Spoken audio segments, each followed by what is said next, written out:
O'Connell?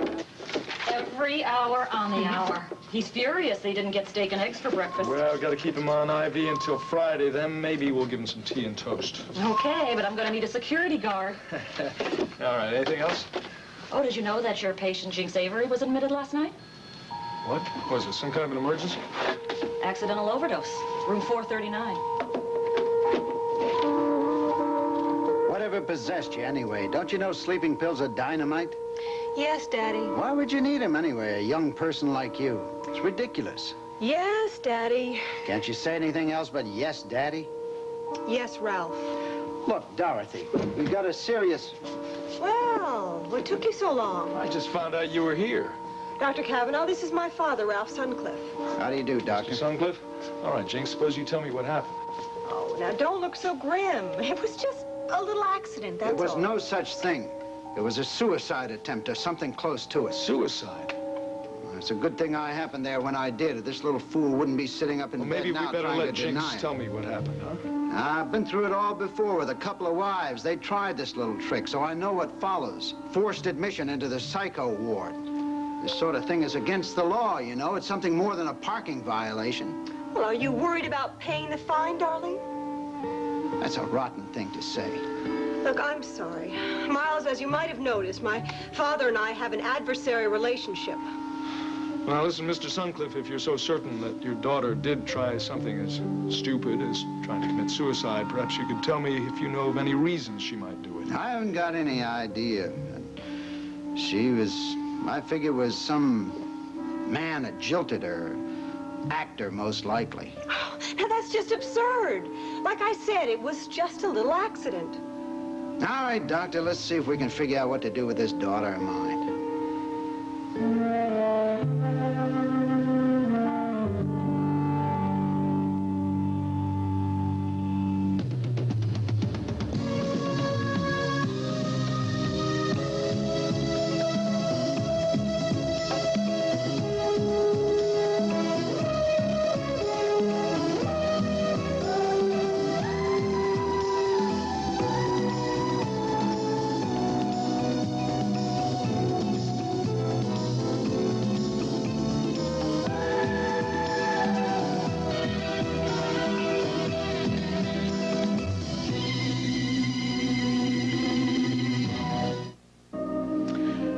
I don't mean to interfere with your decisions about the staff in this household, but I cannot approve your choice of private secretaries. Why? Nora is going to be a great help to me. Oh, in what way?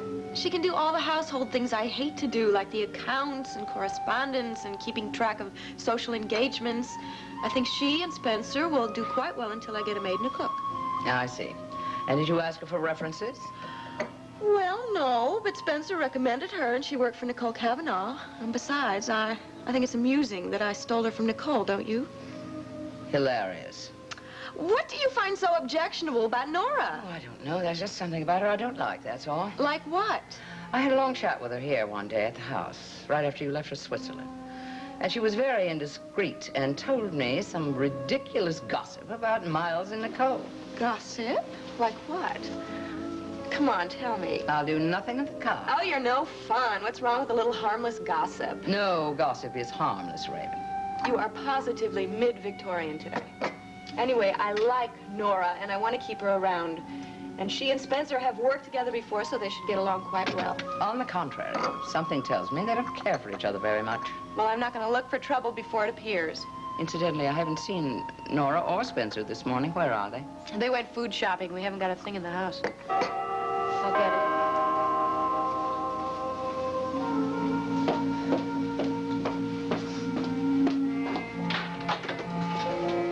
Damian? Hello, Raven. I'm sorry to intrude at a time like this, but I promise you this will be my last official visit. Good morning, Mrs. Saxon. Good morning. We were just having coffee. Would you care for some? No, thank you. Well, sit down, please. Thank you. Look, the chief has asked me to close this case up as soon as possible, so I'm sure that this will be the last time I'll have to bother you. Good. Chief Mallory acts like I'm not even in mourning. Oh, Raven, I'm sure you do him an injustice. Look, I know this has been a difficult time for both of you, so I'll be as brief as possible. From what I've told, it's been a difficult time for you, too. I'm glad to see you looking so well after your unfortunate accident in St. Moritz. It must have been an awful experience for you. Well, my leg has healed very well. But it certainly was an experience I'll never forget. Incidentally, while you were there, did you by chance hear anything or learn anything more about the man you've been looking for? Jefferson Brown, I mean. Yes, he did. He heard that Jefferson Brown died and is buried. Dear, that's an unfortunate circumstance then, isn't it? In a way. But it's also a relief. I've given up on that issue at last. Well, if you'll excuse me then, I'm past due at the TV station. Mr. Tyler, I hope you'll extend our thanks to Calvin Stoner for his kindnesses the day of the funeral service. He was very helpful. I'll certainly do that, Mrs. Sachs. Thank you. Goodbye then. Raven, I'll see you later this evening. Bye-bye. I'm sorry I wasn't able to be with you on the day of the funeral, but I was involved with another case. I understand. Tell me something. Did you really come here on an official capacity? No, actually, I just wanted to see how you were. I know these last few days have been very rough on you. Yeah, they have. Thanks. But I have to say this, Damian.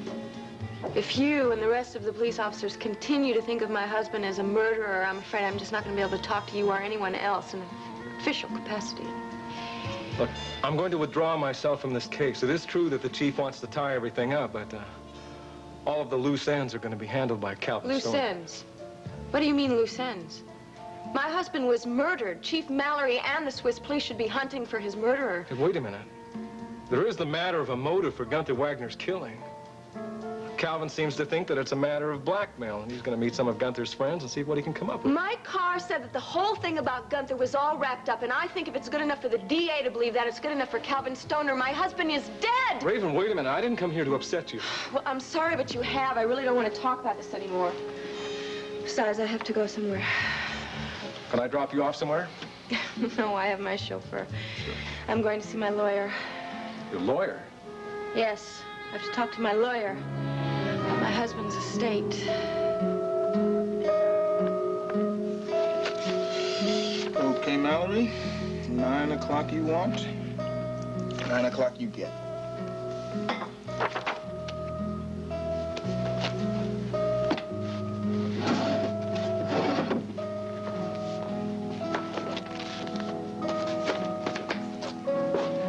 Good morning. Good morning, darling. Did you have breakfast? I just got a cup of coffee. I think there's some more hot. Now, what kind of wife am I not to get up in time to fix my husband's breakfast? Well, after keeping you up so late, I figured you deserved some rest this morning. I mean, that is why you came home, isn't it? For some much-deserved rest? That's one of the reasons. As I said last night, I was getting edgy about us. Funny. Wasn't sure with all your success in New York that you had time to think about us. Now, you know better than that. Sure, it's fun being in a big hit, but there are more important things in life than 90 seconds of applause 8 times a week.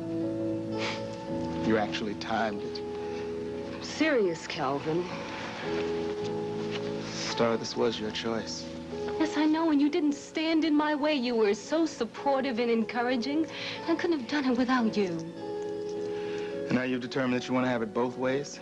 That's why I took some time off, why I had to come back here. Just felt we had been separated too long, and it was time that we discovered each other again. I wish I had time for discovery this morning. Can't you play hooky with me? I've got an important errand to run before going to the office. I hope you understand. Of course I do. I haven't been a cop's wife all this time for nothing. I'll just loaf around all day, read a dime novel, and eat junk food. Sheer luxury. Enjoy it. You've earned it. Calvin, you forgot something.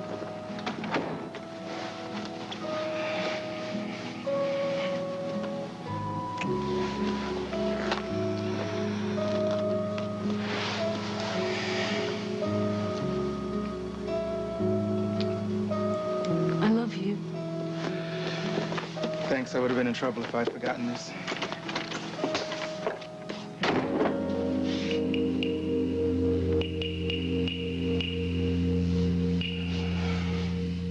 real stroke of luck that you showed up at Jinx's apartment last night when you did.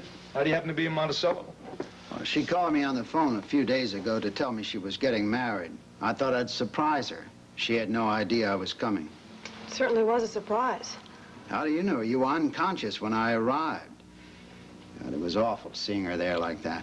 Look, Daddy, I'm sorry I scared you. I really didn't mean to.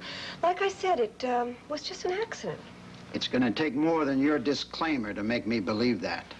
Well, at any rate, your timing was perfect. Well, it hasn't always been so good, Dr. Kavanaugh. When I walked in on her last night at just that moment, it almost made me believe in miracles. That's right. We mustn't discount the miracles. She's a little troublemaker, that's what she is, always has been. Stubborn, willful, had to have her own way. Couldn't tell her anything until she fell into a hole up to her neck in trouble. Always trying to beat the odds. Unc, would you please not discuss me as if I were not present? I'm sorry, Dorothy. If I seem riled, it's just that I'm worried and frightened. Despite the fact that you think I'm indifferent to what happens to you. Look, Daddy, I'm sorry, too, but I think you made the trip for nothing at all. Saving your life is nothing? No, I didn't mean that. What I meant was if you came here to attend the wedding, then you came here for nothing at all, because it's not going to take place. See, I told you someone had jilted her. I don't think anybody's jilted her, Mr. Sutcliffe. I happen to know her fiancé, and he wants the wedding to take place. Well, it's not going to take place. And you're under the wrong assumption. I was not the jiltee, I was the jilter. I decided that I didn't want to get married to him or anyone else. I don't want anything to interfere with my career. You know how I am about my career. What career? So far, I haven't seen any tangible evidence of a job, much less a career. Well, I've got a lot of things in the works. You see what I have to put up with, Doctor? She's just like her mother. All these lofty ambitions, or should I say, fantasies. Yes, and she has the same amount of bad luck with men. Oh, dear Lord, deliver me from the clutches of all women, be they mothers, wives, or daughters. Oh, come on, Daddy. What would you do without us? I don't know, but I sure as hell like to try. Dr. Kavanaugh, my daughter seems to think a lot of you. She tells me you're more than a doctor, you're her friend. Tell me, what are we going to do with this spoiled, indulged, and maddening little creature? Well, you don't have to worry about me any longer, Daddy. I know exactly what I want to do. Let's see if I take this speech here and move it here and cut these lines and then insert his speech at the end of Act 1. That builds the climax. Yeah, that's gonna work. Ladies and gentlemen of the jury, you've heard the testimony today.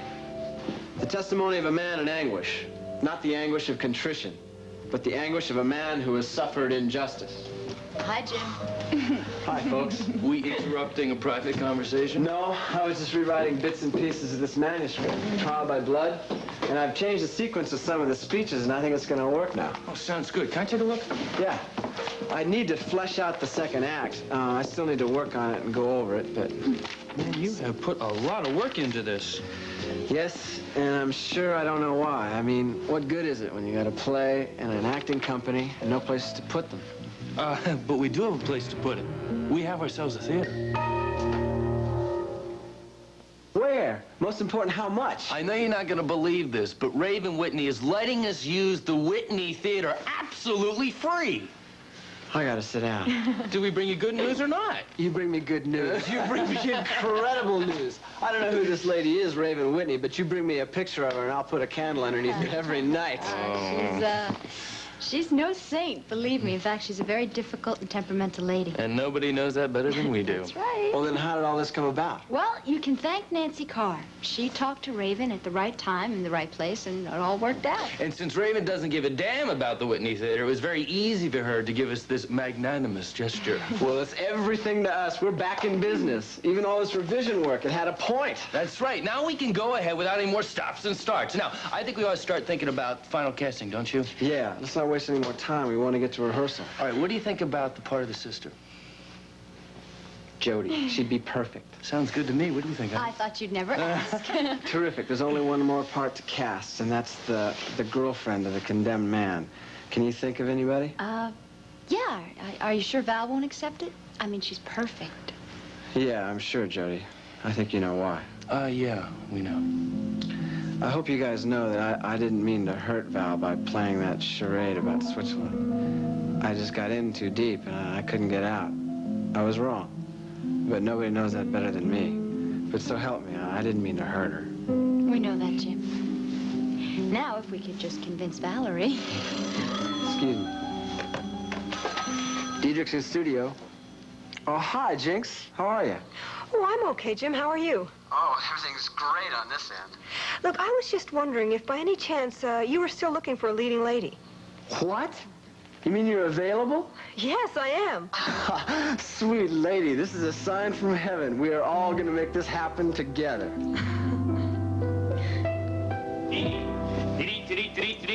Flash! My dear Miss Bannister, I'm about to impart to you the most happy news of the day, in fact, of the year.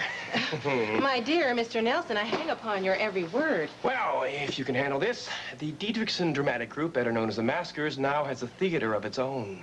You're kidding. Oh, I do not joke about serious matters. It's true. And no less a person than the recently widowed Raven Whitney has agreed to allow the theater name for her dear, beloved husband. To us, rent-free. Cliff, that's wonderful. Oh, yes, indeed, Didi. It is wonderful. It's unbelievable. Oh, dear, I can see it now. The acting profession's gain will be the legal profession's loss. Cliff, am I going to have to look for a new law partner now? Oh, no, of course not. Lawyers work in the day. Actors work at night. I can do both. The question is, can you do justice to both? I have no doubt that I can. It'll be easy. Hello, Nelson and Bannister. Nelson speaking. Ah, yes, Mr. Newman. Who could forget you? You're the man that locked me in that jail cell out of the scenery shop. Yes, great fun. Look, I'm glad you returned my call. Listen, we're going to go ahead with this production, so I'll need that jail cell, and I'll need all the props we talked about. Well, of course there's the deposit. No problem at all. Yes. Oh, well, I happen to be free right now. Of course, yes. Oh, yeah, well, I'll be out there in about 20 minutes. Thank you very much. Well, I'll be back in about an hour. I have some very important business to handle. Cliff, don't you think you've been spending a little bit too much time with this little theater group lately? Your clients might feel neglected. Oh, nonsense. Well, Calvin, how are you? Hi, Cliff. Didi, you suppose I could see you alone for a minute?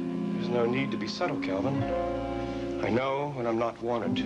I'll just exit stage right with a tear in my eye.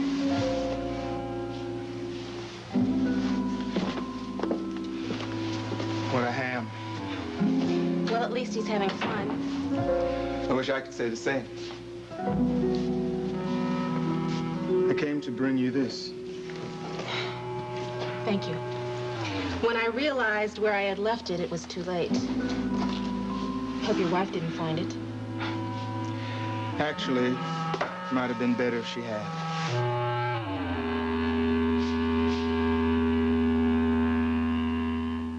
You would be sick if your wife had found out that you'd been seeing another woman while she was away. You make it sound a lot worse than it is. Oh, please, don't tell me that you don't feel that there's something rotten in this whole situation. Of course I do. But that doesn't change the way I feel about you.